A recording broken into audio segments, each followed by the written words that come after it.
राधे राधे महाराज जी।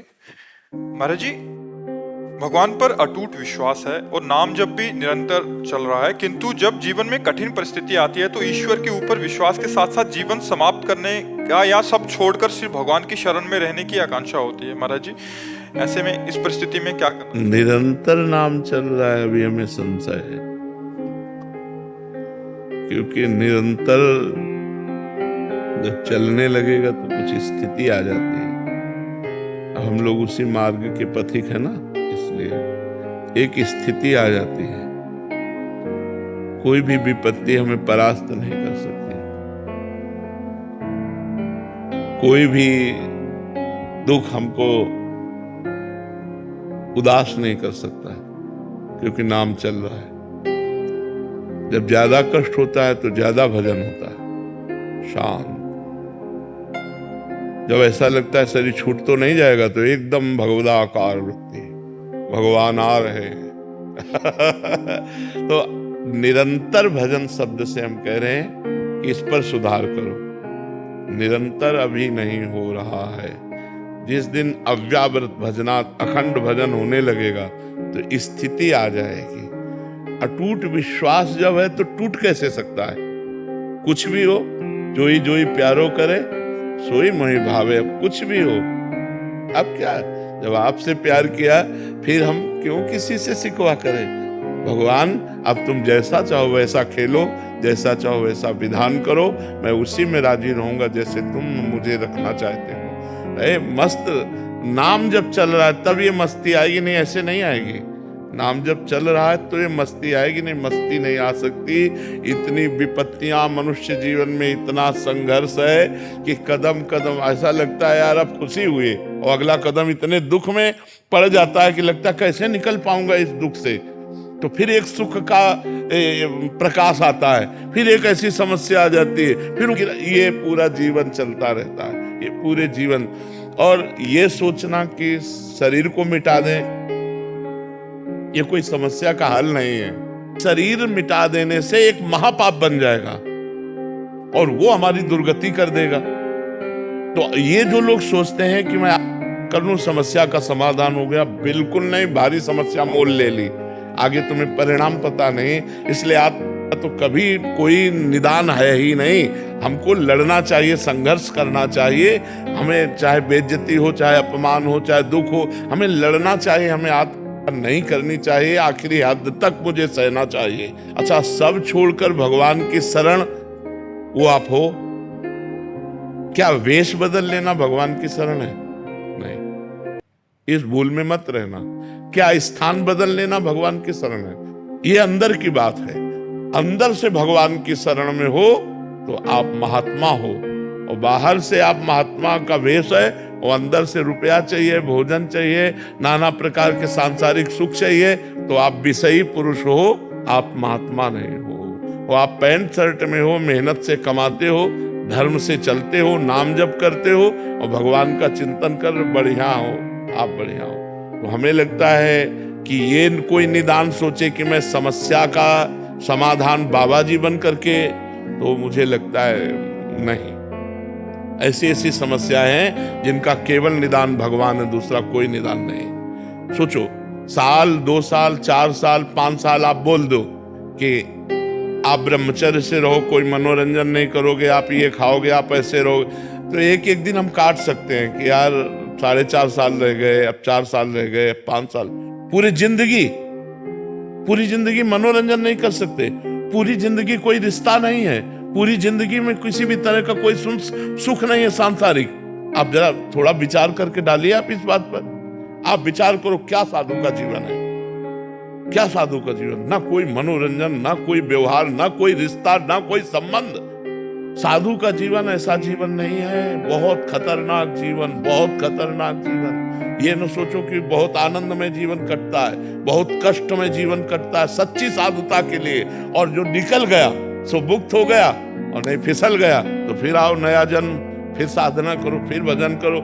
इसलिए कोई समस्या से भागे कि मैं समस्या का निदान साधु बन के पालूंगा, तो भूल मत करना, बड़ी समस्या है। मतलब ये कोई न सोचे कि संत बनना सहज है, बिल्कुल नहीं, बिल्कुल नहीं। बाबा जी बनने का मतलब मर गए, अब मर के हम चल रहे हैं। जीवित मर जाए उलट आप में समाए यही दिलगिरी है।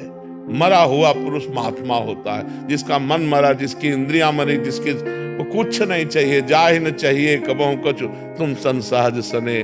तो ये दोनों बातें आप कर लेना या समस्या में फंसकर बाबा जी बन जाना, ये दोनों बातें समाधान नहीं है। समस्या से लड़ना समाधान है, और वो आप तभी लड़ सकते हैं जब आपका भगवान का भरोसा दृढ़ होगा और नाम जप करोगे तो कोई न कोई रास्ता भगवान ऐसा निकाल लेंगे जिससे आप समस्या से बच जाएंगे। नहीं तो समस्याएं पीस डालती है, अंदर ही अंदर खोखला कर देती है, आदमी चिंतन से परेशान हो जाता है, और जब परेशान हो जाता है तो उसे एक ही रास्ता नजर आता है, और वो रास्ता है नहीं, वो और परेशानी पैदा कर देगा अगले जन्म में जा करके। इसलिए नाम जप करो और सहन करो और लड़ना सीखो। हमको विपत्ति, दुख, संघर्ष करना पड़ेगा, हमको लड़ना पड़ेगा, इनसे विजय प्राप्त करना पड़ेगा। हार जाऊं तो भी लड़ना पड़ेगा, हमारे पास कोई रास्ता नहीं है, हमको इन दुख और विपत्तियों से लड़कर पार होना ही है। जी हमें लगता है कि कोई ऐसा साधन मिल जाए जिससे तुरंत झट से हमारे दुख दूर हो जाएं। अवश्य में भोक्तव्यम कृतम कर्म शुभाशुभम। अपने कर्म को जीव को भोगना होगा। ये जब भगवान कह रहे हैं तो और की हम बात कैसे माने? भगवान कह रहे हैं ना, अवश्य में भोक्तव्यम कृतम कर्म शुभाशुभम, भोग भोगना होगा। ये सब इधर से जंतुर बनाने से और राख लेने से और कलावा बनाने से तुम्हारे प्रारब्ध नहीं नष्ट हो जाएंगे। हाँ, पवित्र कार्य है, करना चाहिए। गृहस्थी में देव मंगल के लिए, जगत मंगल के लिए यज्ञ करना चाहिए, हवन करना चाहिए, ब्राह्मणों के द्वारा अनुष्ठान कराना चाहिए, लेकिन प्रारब्ध भोग नहीं कटता, खुली बात है। हाँ, हम ऐसी एक कला जानते हैं जो ऐसे दुखों में भी आप सह सकते हो। वो कला है भगवान का नाम, वो खुली बात कहते हैं। खूब नाम जप करो और भगवान में चित्त जोड़ो, तो चित्त भगवान से जब जुड़ा होता है तो आनंद होता है। शरीर दुख में है, भारी समस्या है, लेकिन मन आनंद में है। यही बात है। सा वही मन कृष्ण पदारविंदयो, मन भगवान कृष्ण के चरणों में लगा है तो आनंद है, राधा जी के चरणों में लगा है तो आनंद है। अगर मन संसार में रहेगा तो कष्ट ही भोगना पड़ेगा। कोई ऐसा नहीं, इतने पढ़े लिखे डॉक्टर, इतने बड़े सर्जन, इतने बड़े सब भगवान ने तो बनाए हैं। अगर छू से होता तो बढ़िया काम बन जाता। डॉक्टरों की जरूरत क्या है? बिल्कुल इधर उधर मत भटको। किसी को कोई परेशानी है सीधे अस्पताल जाओ।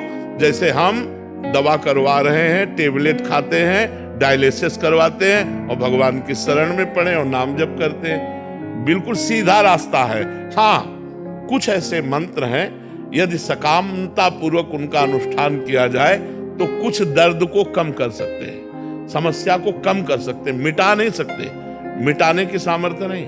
प्रारब्ध भोग भोगना पड़ता है। नहीं, रामकृष्ण परमहंस जी इतने सिद्ध महापुरुष, उनके गले में कैंसर था। बड़े बड़े महापुरुषों के जीवन में कष्ट पाया गया। भाई जी हनुमान प्रसाद पोद्दार जी के हाथों में तो बड़े बड़े कष्ट सहने पड़े। ये छूछा से नहीं जाते भैया। खूब राधा राधा नाम जप करो, सह करके निकल जाओ, बस ये बात है। मर्जी ऐसा कहा जाता है, वहां गए लड़का हो गया, यहाँ गए ये ठीक हो गया। तो लड़का होना होगा तो कहीं जाओ चाहे ल जाओ, हो जाएगा। और नहीं होना होगा तो चाहे जहाँ चले जाओ, नहीं होगा। वो संयोग होता है। जैसे देखो, आपका कोई काम नहीं बन रहा था, आप हमारे पास आए, अब वो संयोग बन गया आपके कर्म का और काम हो गया। बोले जय बाबा की। वो प्रेमानंद से नहीं बना, वो तुम्हारे कर्म का संयोग था, वो तुम्हारे कर्म का संयोग था। बिल्कुल समझिएगा, ये आज नौटंकी नाटक नहीं, खुली बात है। आपका कर्म आपको सहयोग दिया तो आपका काम बन गया। आपका कर्म आपको सहयोग नहीं देगा तो काम नहीं बनेगा। एक हमारे जीवन की धारा है, उसमें दुख सुख दोनों किनारे हैं। हमारा जीवन इसमें होता हुआ जाएगा, कभी सुख कभी दुख, कभी सुख कभी दुख, ऐसा चलता रहेगा। कोई मिटा नहीं सकता यार, हमारी समझ में नहीं आता। तो महात्माओं के पास क्यों जाना चाहिए हमारे जी? सुकृत बढ़ते हैं, बुद्धि शुद्ध होती है, प्रारब्ध को सहने की सामर्थ्य आती है, आगामी हमारे जो कर्म है वो सुधर जाते हैं, पीछे के जो कर्म है वो भस्म हो जाते हैं, प्रारब्ध भोगने की सामर्थ्य आती है। हमें तो लगता है हमारी मनोकामना पूरी हो जाएगी, चलो चलते हैं एक बार तो, क्योंकि हर कोई प्रार्थना तो करता ही है महाराज जी। 100 में से 50 तो करते होंगे, हाँ मैं पास हो जाऊं। तो ये कर्म है कि नहीं है? ये भी तो एक कर्म है। उनका सत्कर्म बना, वो नंगे पैर चल करके आ रहे हैं या जूता पहन करके आ रहे हैं या किस भावना से आ रहे हैं, और भावना से आए और संत दर्शन की कामना की, तो एक कर्म भी तो बना उनका। इस कर्म से उनको लाभ नहीं मिलेगा। मान लो संत दरस को चालिए तज माया अभिमान जीव जीव पग आके बढ़े कोटिन यज्ञ समान। तो कोई आ रहा है 1000 कोस से, कोई 500 कोस से सवारी में धक्का खाते हुए ऐसे, और रोड में किनारे खड़ा है रात्रि भर, तो ये उसका तपस्या नहीं बनी, ये उसका परम पवित्र कर्म नहीं बना। अब ये कर्म कामना पूर्ण कर दे तो प्रेमानंद उसमें कहाँ है? ये उसका कर्म है, ये उसकी मेहनत है, ये उसकी भावना है, ये उसकी श्रद्धा है, ना कि हम हैं। अब उसको लगेगा कि हम प्रेमानंद के दर्शन के हमारा काम बन गया। नहीं, तुम्हारी मेहनत, तुम जो सैकड़ों किलोमीटर चल करके आए और खड़े रहे घंटों, और फिर इसके बाद दर्शन हुआ, तुम्हें आनंद लगा, ये तुम्हारा कर्म तुमको सुख दे रहा है। नहीं तो देखो, अगर हमारा कर्म बिगड़ जाए तो हम कह रहे फिर हमको कोई सुख नहीं दे सकता। हमारा कर्म, संतों के पास जाना, संतों की दंडवत करना, उससे पाप नष्ट होते, पुण्य बढ़ते। संत दरस जिमि पातक टरई, पाप नष्ट हुए तो दुख का नाश हुआ, सुख बढ़ा। ये तो सिद्धांत है, इसमें कोई चमत्कार थोड़ी है, ये तो सिद्धांत है ऐसा।